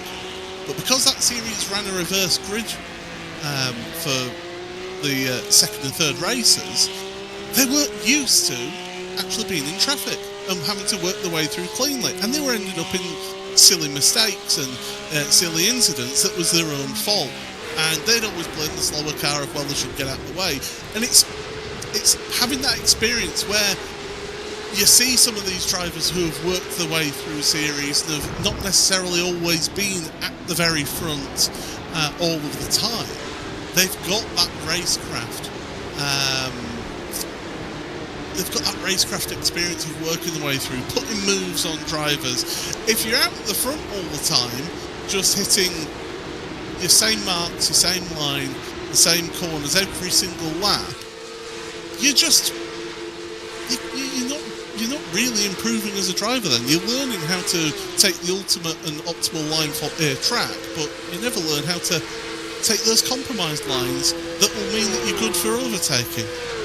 And in the era of specialist race drivers who don't really span across multiple disciplines, I think that's where sim racing comes in handy. The ability for a driver to jump into a new car, a new track, and get themselves up to speed pretty quickly. It's pretty reminiscent of what real-world racing is like when you get limited practice time, something that is likely the biggest difference between the sim and the real world. You get plenty of time to test often in the real world, but it comes at a cost, especially when it comes to the Michelin tires underneath you if you want to practice qualifying time after time after time. On board with Xavier Kane, the 16-year-old for Automoves Racing Team out of Mount Gambier, said that the reason he picked the Automoves Racing Team, a fun environment that gives him the opportunity to learn from faster and more experienced drivers. Exactly the type of attitude that I think you need at this stage of the competition, Paul. There's no guarantees you're going to make it to the World Championship as much as he's knocking on the door of the top 8. he's looking to learn at every opportunity. You see, for me, that is one big thing, is if you can have a team that it's a fun environment, that, yeah, be professional, absolutely, have your preparation right and all of that.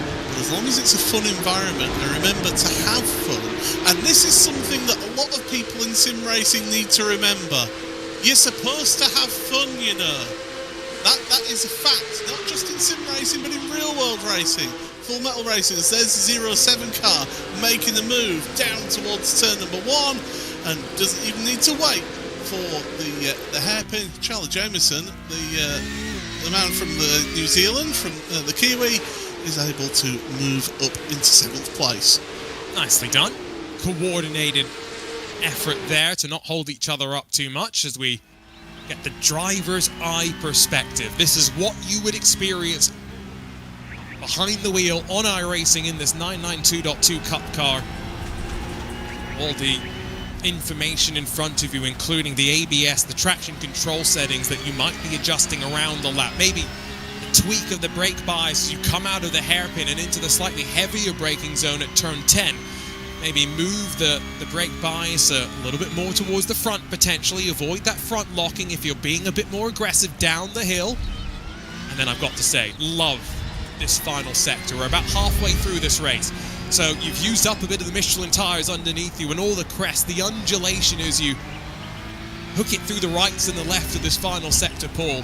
It's such a blast. And that's before you get to put the loud pedal down for 1.5 kilometres.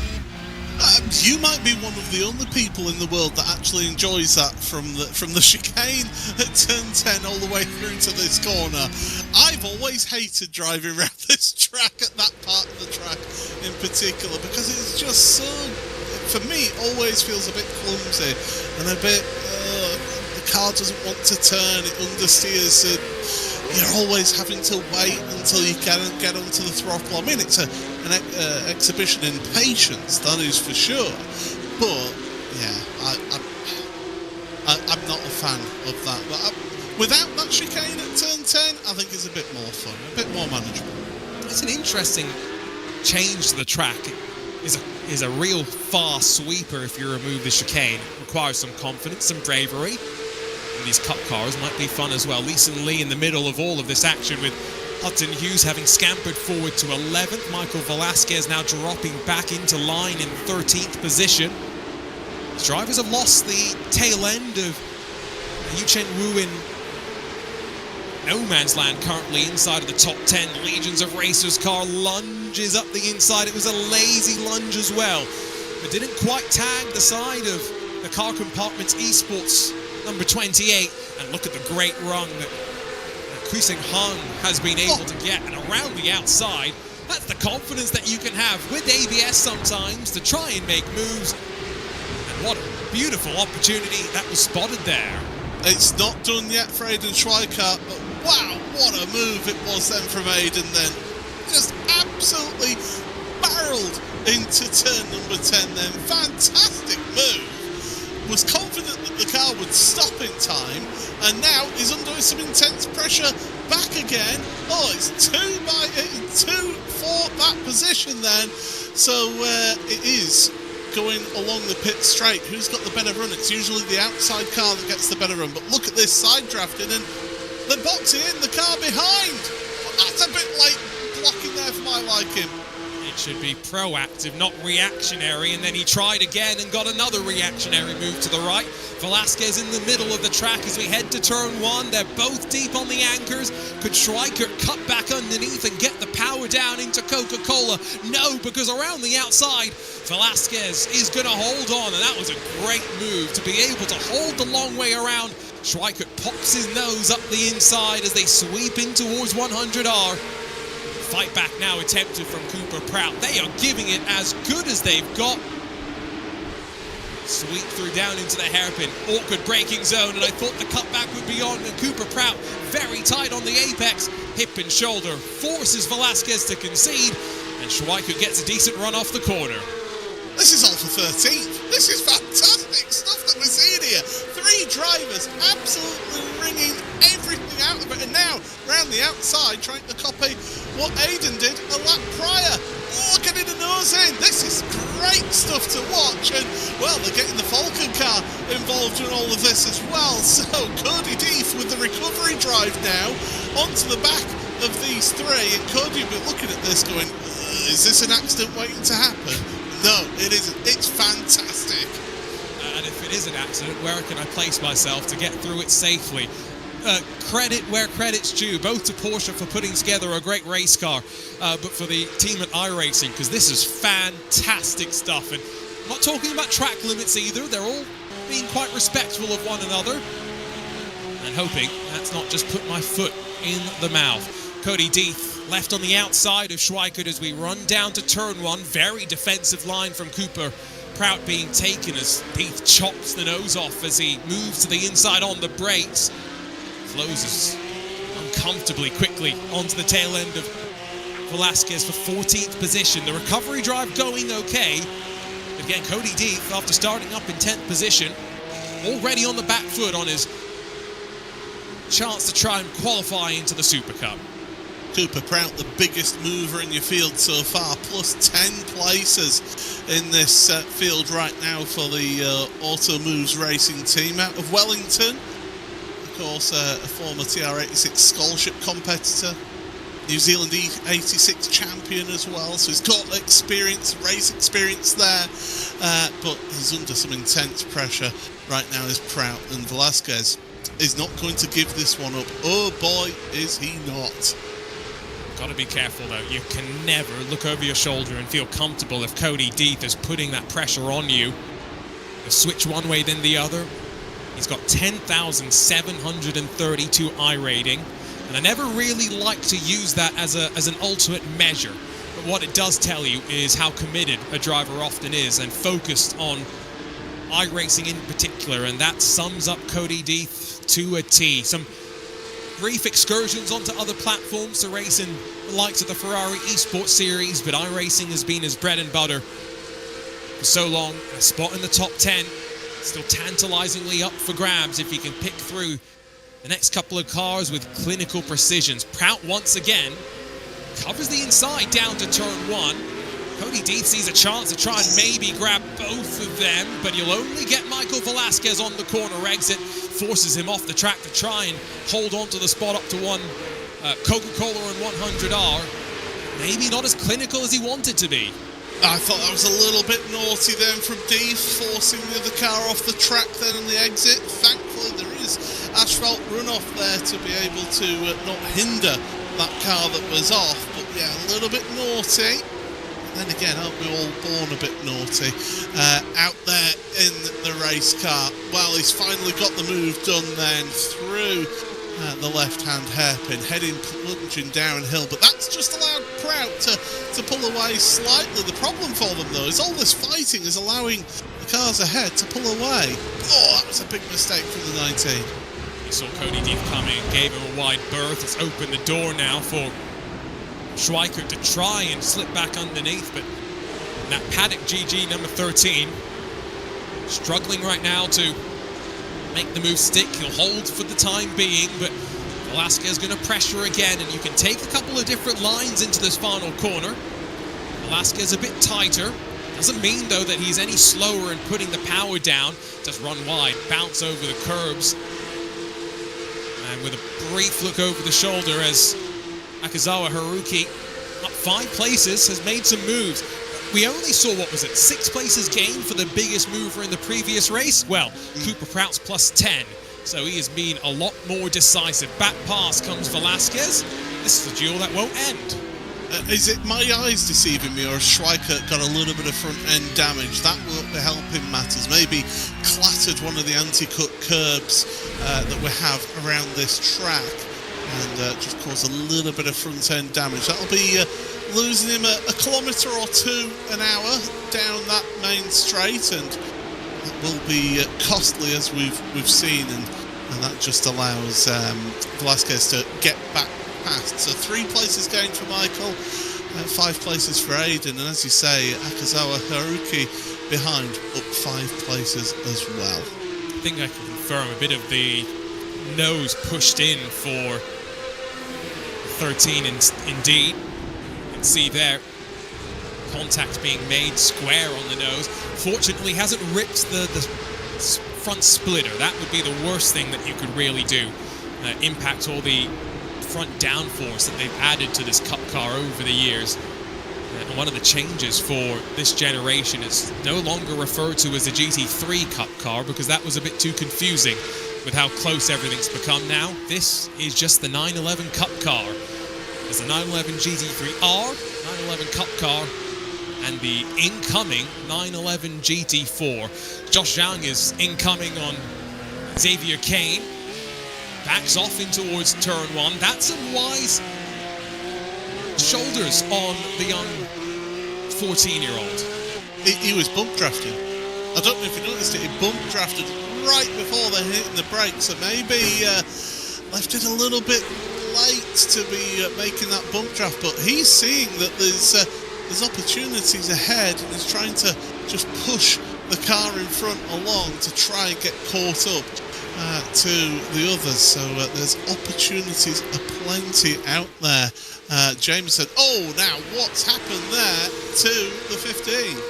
Yoshihiro Tamai with the big off seemingly in the first sector of the lap. We'll grab a look at it in a couple of moments, but alongside of Chongguo, that's now 2 retirements in the race, which saw so much action on lap 1, and just slight miscommunication even there. I couldn't quite pick out which car it was, but it was an unfortunate one. That's a little bit of track turning to the right and not moving over enough. But the other car was trying to take the other line. I think it was the number 5 of Zach Rattray White. So I think that was the other car that was involved in that one. It does suit it does match the sort of paint for that Eclipse Sim Sports outfit. There you go. Number 5 on the windshield, that's confirmed.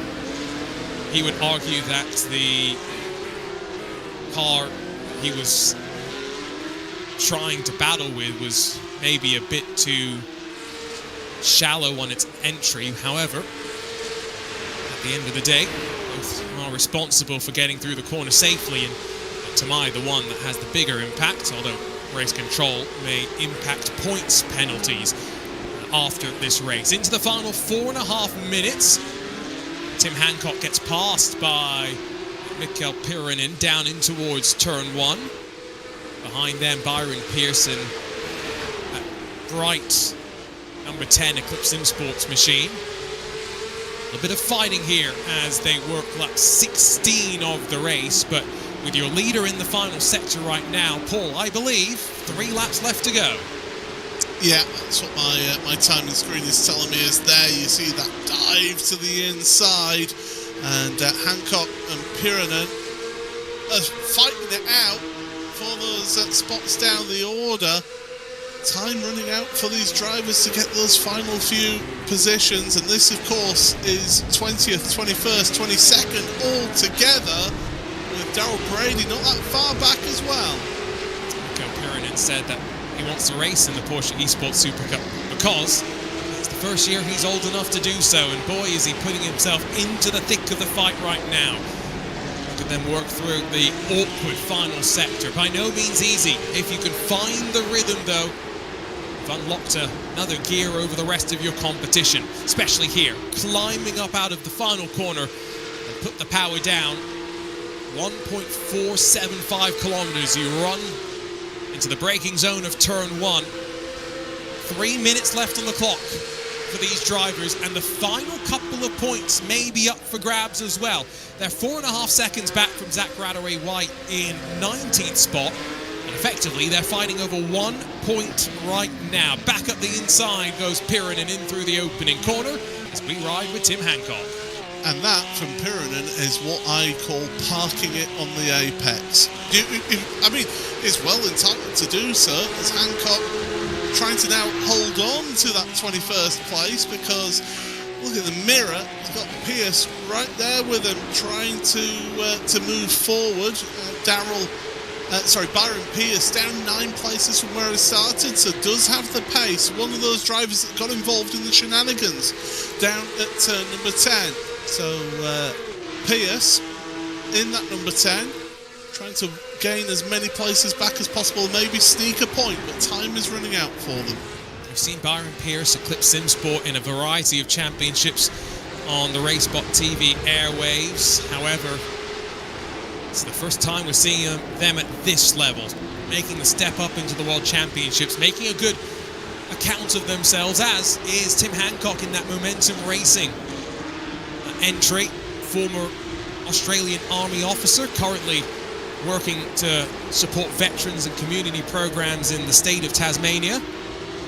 Love, by the way, when the drivers actually give us some information about them, because we love telling your stories, and boy, are there some cool stories here. Remember, 1 point up for grab in this opening round of the Asia Pacific region on the road to the Porsche Esports Super Cup. They're a little bit down from the top 8, which is the cut line that we've been talking about. Every point could matter, and that's why Byron Pierce is trying to work his way past Tim Hancock as he overcooked it on the brakes, just makes the apex, and now up to 21st. Lovely move there from Pierce to make that move down the inside. I'll tell you, somebody who's had it a bit easier though is your race leader, Dane Warren. He is going to be it's going to be one more lap, isn't it, that we're going to get out of him with his position on track. 35 seconds, no, 40 seconds remain. Oh, our timing tower is actually broken because it stopped counting as our tower. So we've got about 26 seconds remaining of this race. It should maybe be one more lap to go. I agree with you. We'll let our timing catch back up with us. But on to this main straight. 18 laps complete. 1 lap left to go for Dane Warren. And for the rest of the field, time running down. If they are going to grab any more positions, Charlie Jameson in front of Xavier Kane and Josh Zhang. That's the fight for 7th, 8th and 9th. And then, of course, that battle we've been keeping our eyes on. Mikhail Pirinen in 20th position. The final point up for grabs, and everyone behind him going to leave with a big 0 if things don't move around. Up toward the braking zone of turn 1 they go.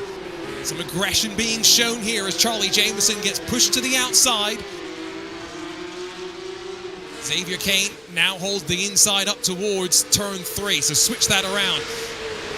It was Xavier Kane that got the elbows pushed on him. Charlie Jameson holds a tighter line through 100R. Holds on to the spot for now. Got to be careful for that cutback though from Xavier down the inside. He's gone for it again. Oh, not able to make that move, but my goodness, that was a tremendous effort there. Good fighting all the way to the end. These drivers having to keep some rear tyres underneath them to drive off the corner. Still need the front tyres to pull them through this final sector, but looking like settled for the time being, and Charlie Jameson might just have held on. And officially now, with all 4 regions in the second phase of the road to the Porsche Esports Super Cup in the books, Coanda Esports, the purple and orange, are looking in fine form. Dane Warren, 4.2 seconds clear and a smile on his face. I know the smile will be on the face of his parents, Blair and Sonia as well, as Dane Warren, first winner in the Asia Pacific region of the Porsche Esports Super Cup Regional Championship.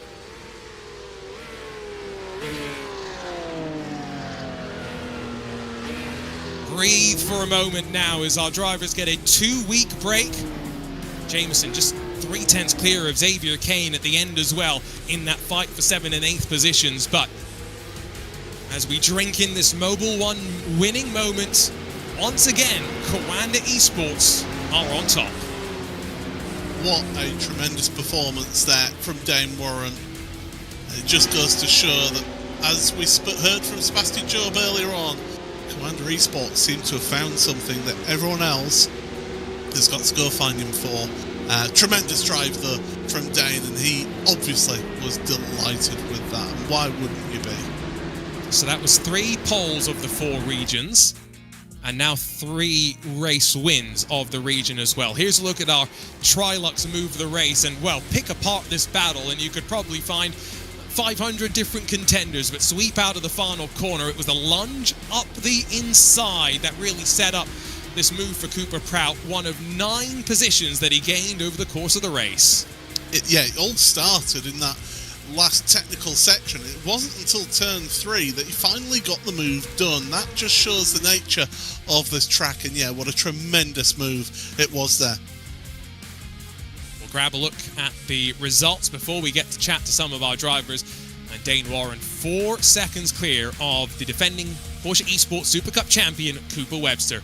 Hugo Allen, great day for him to sit 3rd and comfortably clear of Jae-hee Han. Damon Woods 5th in the best of the Falcon sim racing duo, with Eric Shaw just behind them. Charlie Jameson, Xavier Kane, Josh Zhang and Yu Cheng Wu, your top 10. 20 seconds splitting those drivers. Bit more of a gap back to Hudson Hughes, to Leeson Lee, Cody Deeth, and then Cooper Prout, Michael Velasquez, Haruki Akazawa, Aiden Schweikert, Kuseng Hung, and Zach Radaway White, along with Tim Hancock to round out your top 20. So Hancock slips through on Pierce, Brady, Pirinen, and Setters in the final moments there. Corey Lazarus, unfortunately, does not rise like the Phoenix and finishes down in 25th. But clear of Wiley Blair, Methasit Klanshui with Chandramauli Nandan, Shiming Zhu, and Koshiro Tamai. Top 30. 2 retirements, Koshihiro Tamai and Ji Chong Gu, unfortunately not seeing the end of this race. And what is already a short and a fearsome championship. Let's head down, though, catch up with what I'm sure is a delighted race winner, standing by with Paul. Yeah, Dane Warren joining us here then. So Dane, first of all, I mean, let's talk about this track. You seem to love it round here with that performance today. Yeah, no, I don't like the track. I really... I don't know, it's kind of treated me well in the past, but it just doesn't really suit my driving style at all, so I had to put in quite a lot of effort off track this week to make sure I was up to pace, and it seemed to pay off, luckily, so pretty happy with that. We heard Sebastian Job earlier on saying that it seems like your team have found something with this car. You look across the different regions, it's been Coanda winning 3 of the 4 so far in this opening week of this series. Is it just having that team effort there, all of you being able to put that amount of resource and time into the car and into the setups and qualifying? It's really hard to say. I mean, these cars are supposed to be kind of built so you don't have that big of a window to change things. So I reckon just as a team, we're working really well at the moment. Everyone's really putting in the effort and getting every little bit out of driving. And whether that comes down to car setup as well, I'm not so sure. I think we're just really driving at quite a high level at the moment, especially the Euro guys. I mean, the show the Euro guys put on just before was crazy as well. So take of it what you will, but yeah, definitely the team is on fire at the moment. And just very quickly, Suzuka next time out in 2 weeks' time. Surely you'll love that. Everyone loves Suzuka. Suzuka was like my worst qualifiers round, so we'll see about that. I couldn't keep the tyres on the thing, so I got a ways to go for Suzuka to go as well as tonight. Well, anyway, if that's how you go around a track that you don't agree with, I can't wait until we get one that you do like. Congratulations, Dane, on the win here. Thank you. Thanks, guys. Wonderful. So that's Dane Warren there joining us. Let's go to second place driver Cooper Webster next, because Cooper, defending champion, coming into qualifiers. You're the first ever Porsche Esports Supercup champion that's having to qualify for your seat in the World Championship. No pressure then, is there? Yeah, I mean, I guess that's a cool stat or something. Yeah, it is a bit annoying. I would have liked to just, like all the other seasons, go to the main championship so you can just focus on that. But hey, you get more racing this way, and I think we need it because Dane was pretty fast there. We saw off the start Hugo Allen was able to get ahead of you, but then the very next lap you made the move, you got ahead and you stayed ahead. Was it just important for you to get Hugo out of the way to try and charge after Dane? Yeah, I mean, the first corner I was trying to take it safe. I knew that like our pace at the front was pretty good, and this is all just about securing some points. So I played it on the safe side, and then yeah, I just caught up to the back of Hugo on the first lap and had some good straight line speed. So I went past him at turn 1, and then yeah, I was aiming to stay with Dane, but wasn't able to. Well, it's a good way to start though. Second place, you got yourself some good points. All the best for next time out. Thank you, guys. That's Cooper Webster then joining us from second place on the podium. Third place on the podium then was Hugo Allen, who will join us now. Hugo, third place for the Automotives racing team and for yourself. You got the move done on Cooper Webster at the start, but you just weren't able to hang on to that place. Talk us through that one. Yeah, we got a good start. It's actually quite good around the outside if it gets balked up on the inside, but yeah, we've still got a bit to learn in terms of pace. It was cool to get in front of Cooper, but he was just quicker at the end of the day, so there's no point fighting him too much. But I'm actually really, really stoked. It's always good to get a podium to start off your season. We go to Suzuka next, which is a bit tighter, a bit more technical. How are you feeling going into next week? Next time out in 2 weeks. Suzuka's a good track. Like all the tracks on this regional calendar are pretty good, so we're pretty lucky down here. But Suzuka's tricky because you kind of set the car up for one half of the track and it will be pretty average at the other. So there's a few ways you can go. Same with this track, but just lots to learn. So yeah, it's actually really cool to be racing with those quick boys up the front and the big teams. So just thanks to my team, Auto Moves racing team, and Jordan for helping us get in here. Well, all the best for next time out. Congratulations on the podium there, Hugo. Thanks very much. Cheers. From a podium sitter to one of our drivers of the day, notable driver of the day, Charlie Jamieson. And Charlie from 07 Racing, you were getting your elbows stuck out there, plus 4 places in the race. How do you feel that went? Yeah, good pace was there at the start, but I just cooked the tyres a little bit after a while, and then Xavier caught back up to me and had a little battle with him. It was a great battle that you were having though, for us to watch. I'm sure it was a bit stressful for you being in the car, having to manage those tyres. What was the challenges of this car around this track, would you say? Just the rear, just trying to save the rear tyres is so hard, especially with the last section. The tyres just overheat.